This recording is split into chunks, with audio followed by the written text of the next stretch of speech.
Hi Ishaani, so welcome back to Edbrand. Tumultuous high school years that we were Yes. trying to figure you out and get you to college, and you did choose to go to UCLA, and there were like always these last minute Yeah. ifs and buts, difficult visa situation during your time. I'm glad you made it. Yeah. Welcome. So tell us a little bit about you for our audience and Yeah. So I'm a freshman. I just finished my freshman year at UCLA and I'm studying economics, but I'm planning on minoring in statistics as well. I've come back to India after a year, so it's a really big change seeing everything, and I'm glad to be back. And yeah, fantastic.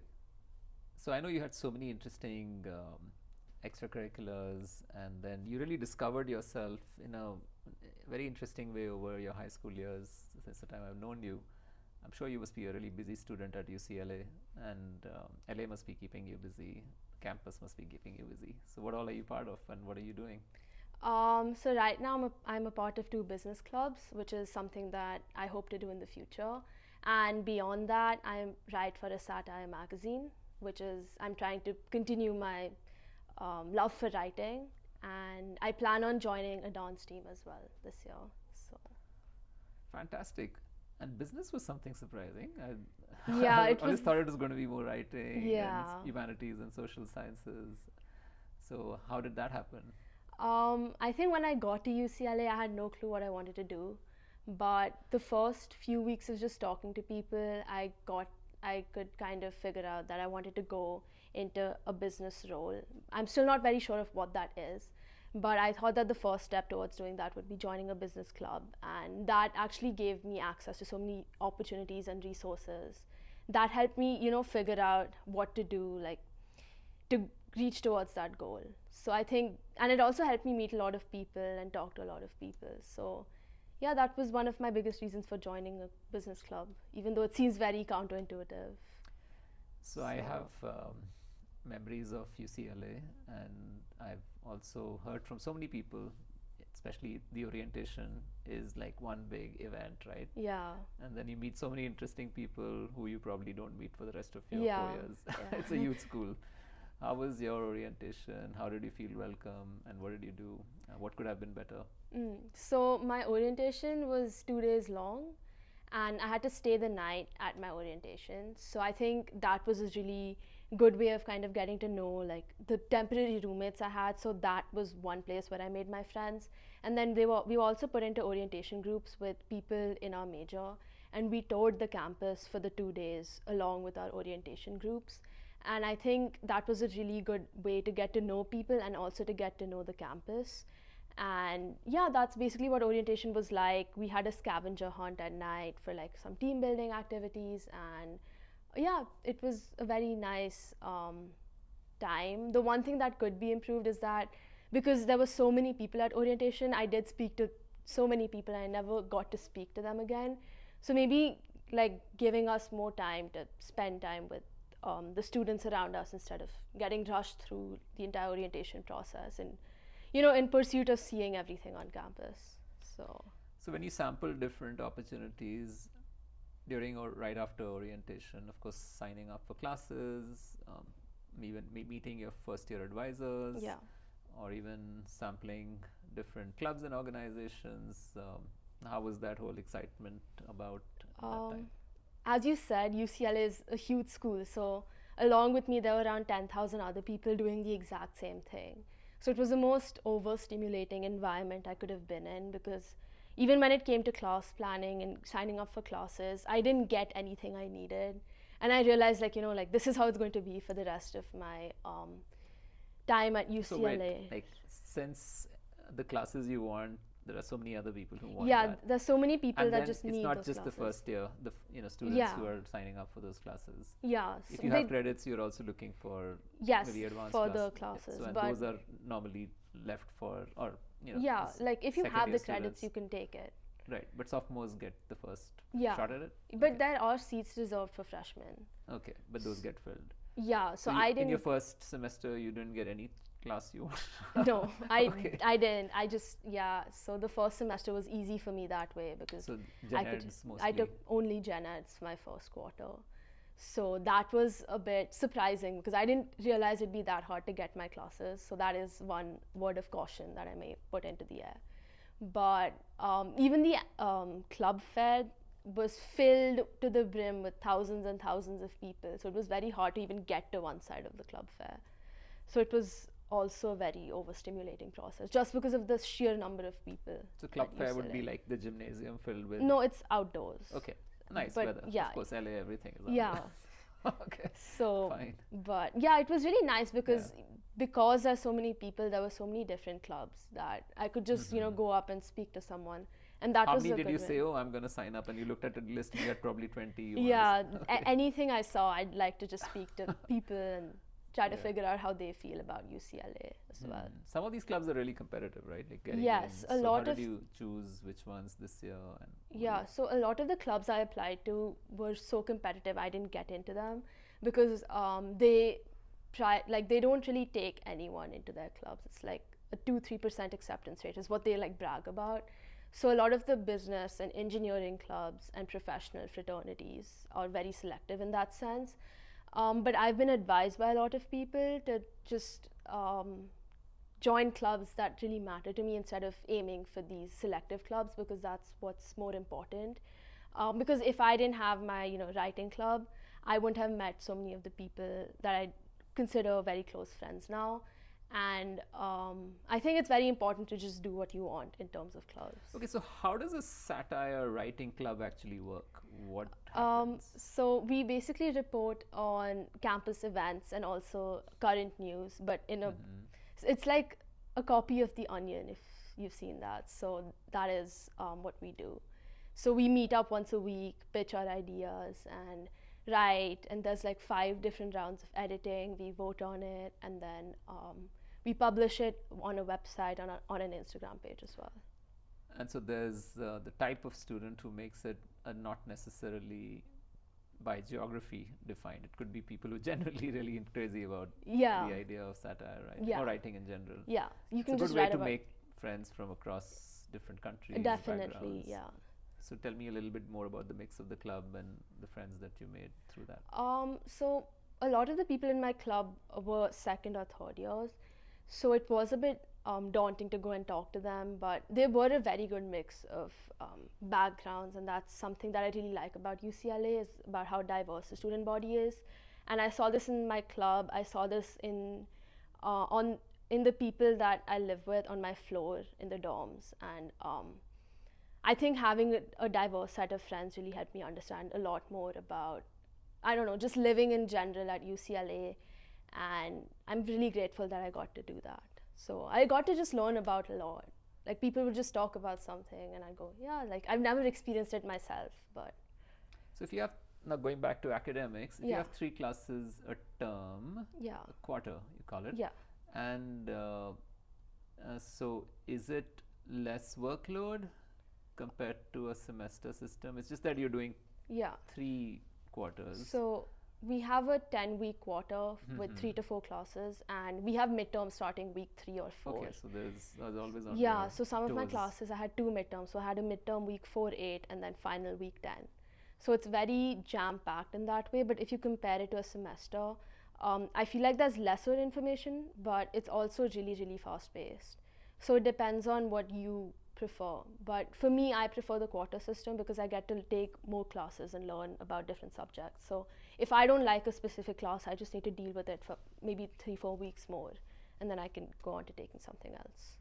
So how does advising work, and does it really matter in a large school? You just figure it out because you don't get the classes you want Yeah. anyways in the first few. Yeah, so quarters. there's a lot of gen ed requirements that you end up taking in your first year because you don't get your major classes. So I think that's the biggest tip any of my advisors have given me. As far as advising goes, they're pretty helpful in terms of drawing out a 4-year plan for you. But anything beyond that is a bit confusing to them because they're, again, It's too helping early. so many people Yeah. as well. And it's also too early. So I think getting that 4-year plan is very important, and going to an advisor for that is pretty important. So in just your first working year. the system, like Yeah. understanding what units are, credits. Yeah, how I think does- it takes a while to get used to that, but I think the website that they've put into place is also helps you understand a lot about So it. have you started like already making up your mind about major choices or major, Yes, minor, yeah. or double major choices? So I'm planning on majoring in business economics, which Mm-hmm. is a step up from the economics major I'm in, with a minor in statistics and data science. So you have to prove yourself, or you get Um, walk in into that major? because I'm already an economics major, I can just walk into it by taking 2 additional classes. But for someone else who has to switch into this major, they're going to have to go through a lot of advising and petitions, and then Mm-hmm. it's a bit difficult to change into economics specifically because So it's when you're an impacted admitted major. into a major, Yeah. it's a path which is kind Um, of set, but you have to maintain a you GPA. can definitely change it. I know people Yeah. who've changed their majors. I think changing between schools is very difficult, So College of Arts and Sciences and is okay. engineering. Mhm. But again, from like anything within the same college shouldn't be too much of an issue if you're taking the requirements already. Hmm. So So which classes in economics have you done then, or is there any? Or I've just done Econ 1 and Econ 2, which is macro and micro. and which was almost like AP level, or I was think it? it's AP level. But I it's didn't taught, take so it's APs. obviously a lot Yeah. more engaging. Yeah, instead of definitely. just preparing for an Yeah. exam from say an ISC school. Yeah. Okay. In terms of see, I have so many questions every time we meet you. That okay, fine. Let me get this answer, that answer, which is fun. Um, Anything else that you feel in the academic journey that you've had so far was something you were not ready for, or you learned and appreciated? I think the biggest thing that I learned was time management because it's a quarter system and I've never been in this environment before. It was really hard for me to get used to having a midterm 2 weeks after, 3 weeks after I started the class. But once I got more accustomed to that, it was much easier for me to just follow my own pace. And I think starting, just like studying for like 30 minutes on the first day helped me a lot. Awesome. Let's Yeah. switch from academics to general downtime. What is it that you do in your free time and weekends? What is it that is different ideas people have in terms of exploring the city or doing things activities wise? Yeah, so I think LA itself, there's a lot to do. All UCLA students get a free shuttle pass, so you can just get on the bus and go wherever you want. So me and my friends love to explore the city over the weekend. We've done bonfires, we've gone to Malibu, visited all the beaches. There's a beach 20 minutes from campus. What else have the UCLA has a free kayaking program, so you can just go and do that whenever you want. So I think in terms of that, exploring the city, you definitely have a lot of time over the weekends to go ahead and do that. There's also a lot of on-campus events that you could go to over the weekend, such as, just team building activities again with your resident advisors on your floor, or you have this recreation center where you can swim or play volleyball. So it's a lot of like activities that you're able to access that. So fine. Very often, students who are applying to colleges, they look at public universities and then small liberal arts schools or mid-sized private universities. There is something about the culture, right, of university which is dictated by maybe size and Yeah. many other factors which are local or unique to the geography or setting that they're in. What would you say was something which is totally unclear just by reading FISC guides or looking at the websites that students should know about a school like UCLA or other public universities? I think the common notion of a big university is that, you don't, it's like too big and you get lost in it. But I think what people don't mention is that because it's such a big university, it's easier to find people you relate to, and also, just form your own like groups, and it's just easier to meet a lot of different people. So I think that's definitely something I didn't expect, but something I found in abundance at UCLA. Just that, just because it's a big university doesn't mean that. And there's more happening, right? Yeah. So there's always so much to do just because it's a big university. So that's definitely one of the pros to UCLA. And yeah, that's one of the biggest things I realized once I got there. So the social culture of the place, because there's so much happening, would be frenetic? What are the words you would put to describe the overall culture? I think the culture can be defined by how we treat sports. I think Okay. we have so much school spirit, and I think that's great to see. I went for a football game, American football game, and I could see that everyone was really, really, like, it was really intense. People were rooting for our team, and that's the best way to see school spirit. And if anyone Almost had every to, weekend there's some sport, yeah, not yeah, just American football. yeah. Something So, else. and our stadium is 30 minutes from us at the Rose Bowl. Mhm. So it's a great day. Like, you can go and watch a football game. I think that's the best way to describe UCLA. Otherwise, I would say it's a very involved and energetic campus. You're always doing something. There's always someone around you doing So something. even if someone never had that culture of going to games every weekend, Yeah. you get sucked into it and start liking it. Yeah, because I don't know anything about American football. It was a bit like I didn't know what was going on, but it was actually so much fun once I got there. Have you So, seen a baseball game? I haven't seen a Okay. baseball game yet, but I think Yeah, next year probably, I'm going for to sure. try and do it. Awesome. Yeah. So there's a journey ahead, one more, just 1 year down, and then you can look at so many various options, like, of course, majors, different clubs and organizations, try out for internships, or even sample pre-professional tracks. Talking about pre-professional tracks, maybe it's too early, or since you've already made some of your choices, a business club and Yeah. economics and business, so it's already in your head, you're thinking about Yeah. consulting clubs Yes. or other things. Yes.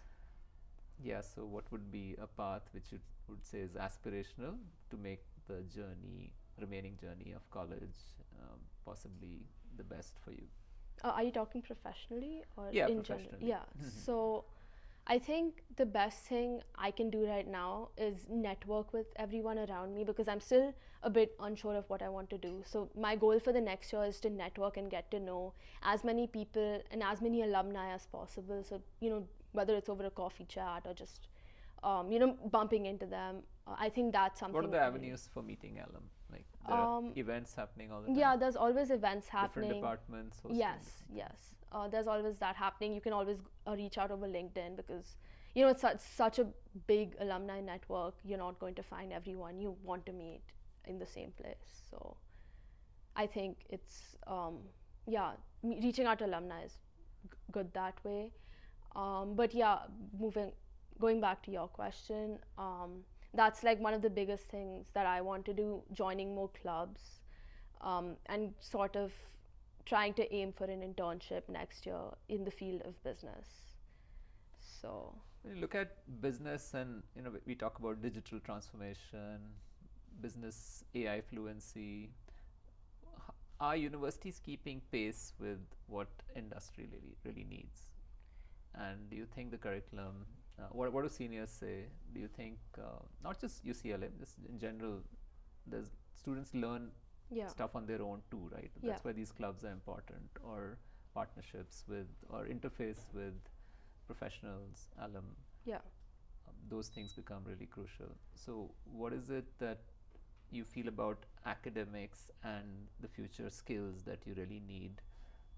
How is that, do you really evaluate your courses to filter them basis of future skills? Yeah, so right now I'm taking very foundational courses, but I can see that a lot of my professors have integrated AI into their courses. So I took a statistics course last quarter, and my professor had an AI grader and an AI chatbot that helped me write code.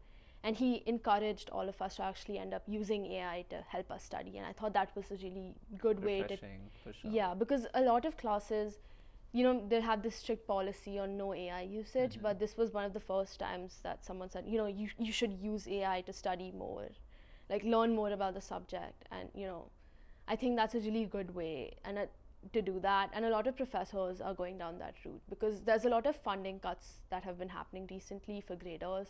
So I think a lot of professors are switching from human graders to AI graders.